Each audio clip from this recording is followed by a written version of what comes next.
અને એ કતલખાનાઓનું વાર્ષિક ટર્નઓવર કેટલું છે એ તમને ખબર છે?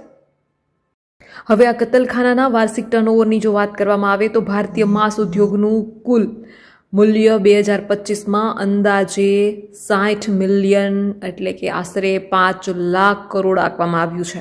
વૃદ્ધિ દરની વાત કરવામાં આવે તો આ ક્ષેત્રે વાર્ષિક 8.42% દરે વૃદ્ધિ કરી રહ્યો છે, જે 2034 સુધીમાં 124 બિલિયન સુધી પહોંચવાની ધારણા છે.